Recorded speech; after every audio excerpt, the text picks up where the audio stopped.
With a good night's rest and a blooming curiosity for this new land, they both had a little extra bounce to their steps. 5 minutes later, they heard a fierce humming. Both men glanced back. Neko was perched on a branch behind them. With his huge eyes and plump body, he could easily be mistaken for an owl. But he wasn't. His chest was pure white, and his wings were a collage of gray and gold. A golden crown lined his white face.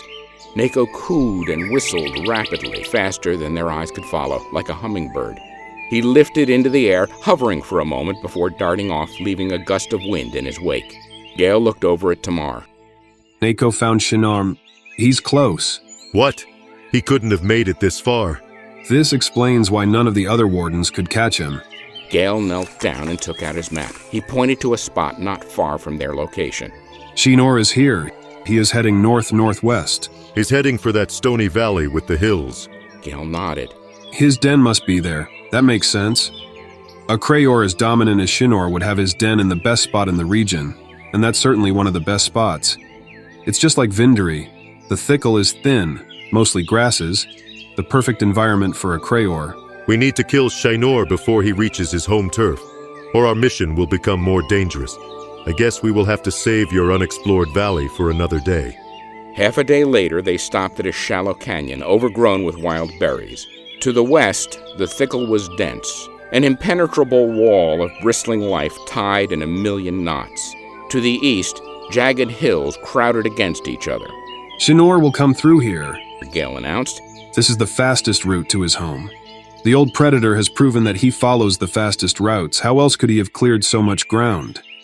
Tamar examined the terrain. He has no other choice, really. For miles to the east and west, the ground is difficult. If he wants to keep making good time, he has to come through here. But where exactly? This is the narrowest point between the hills and the jungle, but it's still 100 yards across. So how do we cover the whole pass? Tamar pointed to the canopy of a tree. Up there, it's the only way. Besides, once we start pummeling Shinor with arrows, it'll be safer up there. Okay, I'll take one side, you take the other. Many men had hunted Shinor, yet the Crayers still roamed the jungle. With this thought lingering the back of Gale's mind, the day passed slowly. Every couple of hours, they took out some dow's root and reapplied it to their clothing. Its sharp odor smelled like mushroom compost. It was a necessary precaution. If Shinor smelled humans, he might avoid the region. They were nearly asleep when Neko finally arrived. He circled their trees, cooing at them. They snapped awake. Neko's arrival meant Shinor was right behind. Neko disappeared into the foliage. At last they would face the beast that had killed so many. Their eyes scanned the thickle relentlessly. If Shinor spotted them first, he would surely escape. A portion of the thickle moved, parting ever so slightly. Within the shadow of this opening, they saw the scarred and wary face of a massive Crayer.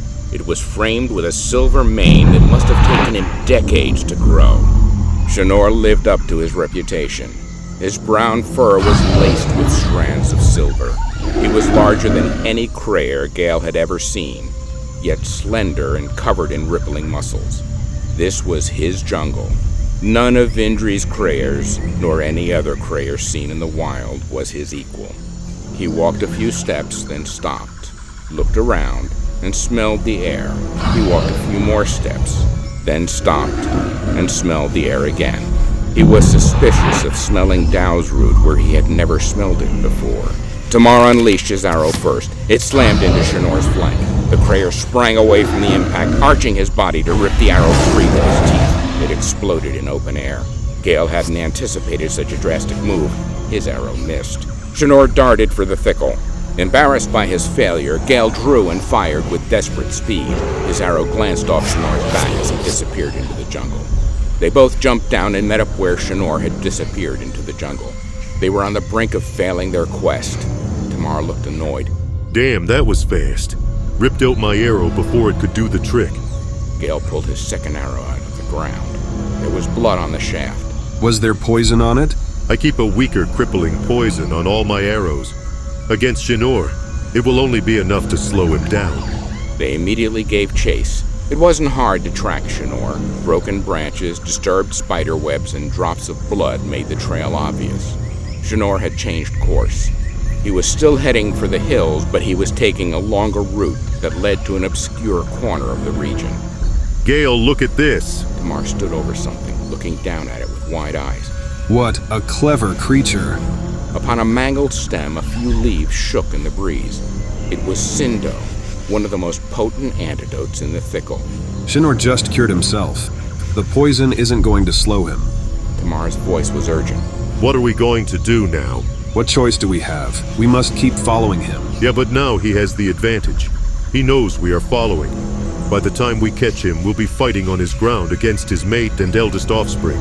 He will have the advantage of choosing the time and place, since we can't catch him. We will just have to defeat him on his terms. As they chased Shinor, Neko reported in from time to time, relaying how far Shinor had advanced.